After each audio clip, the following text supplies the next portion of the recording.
다음은 한 주간 경기도 소식을 정리해드리는 주간 경기도 시간입니다. 출범 2년을 맞은 이재명 경기도지사에 대한 도민들의 평가가 긍정적으로 나왔습니다. 또 한편 대북전단 살포 혐의가 있는 단체를 수사해온 경기도가 관련 사건을 서울지방경찰청에 이첩했습니다. 주간 경기도 김호호 기자가 정리했습니다. 민선 7기 2년을 맞아 도민 1000명에게 경기도정에 대해 물었더니 79%가 잘했다고 답했습니다. 이는 1년 전보다 19%포인트 높은 수치입니다. 부정적인 평가는 12%로 나타났습니다. 정책별로는 코로나19 대응에 대한 긍정적인 답변이 90%로 가장 높았습니다. 닥터 헬기 등 재난안전과 계곡 불법 행위 등 공정사회, 취약계층을 위한 복지 정책과 버스 서비스 개선, 경제 활성화 정책이 모두 70% 이상 잘했다는 평가를 받았습니다. 3년차 우선 추진 정책에 대해서는 경제 활성화가 32%로 가장 높게 나왔고 복지 정책과 주거 안정, 교통 편의 증진과 감염병 대응 등이 뒤를 이었습니다.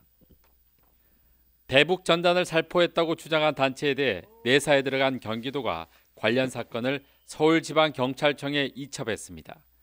경기도는 신속하고 효과적인 수사 진행을 위해 전담 기관에서 사건을 병합해 수사하는 것이 합리적이라고 판단해 사건을 서울지방경찰청에 이첩했다고 밝혔습니다. 서울지방경찰청은 지난 11일 통일부로부터 대북전단 살포단체 수사 의뢰를 받은 후 해당 단체 사무실을 압수수색하는 등 수사를 주도하고 있습니다. 도는 사건을 이첩했지만 대북전단 살포가 빈번한 김포와 포천, 연천 등 접경지역 지자체와 비상연락망을 구축하고 전단 살포 발생 시 현행범으로 체포하는 등 강력히 대응할 방침입니다. 지난 겨울 이상 고온 등으로 최근 매미 나방 발생이 급증하면서 경기도가 방제 활동에 총력을 기울이고 있습니다. 현재 매미 나방 유충이 발생된 곳은 27개 시군 1473헥타르로 6, 7월 사이 60% 이상이 성충으로 우화할 것으로 전망됩니다. 이에 따라 경기도는 산림청과 시군 등 관계기관과 협조해 매미나방 방제 활동에 나서기로 했습니다. 매미나방은 식엽성 해충으로 유충이 잎을 갉아먹어 수목에 피해를 입히고 사람에게는 두드러기나 피부염을 일으킬 수 있습니다.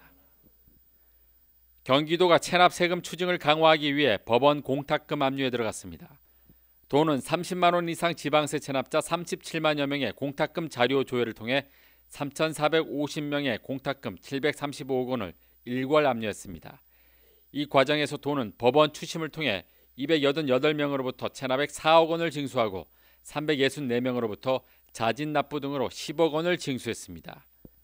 경기도는 앞으로 공탁금 조회는 물론 가택 수색과 강제 공매 등 강력한 처분을 통해 세금 징수에 나서기로 했습니다. 경기도가 한국전쟁과 월남전 참전 유공자 예우를 위해 참전 명예수당을 인상했습니다.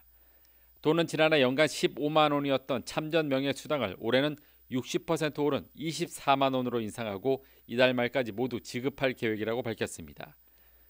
도는 이번 참전 명예수당 인상을 위해 지난해보다 55억 원이 증액된 156억 원의 예산을 편성했습니다.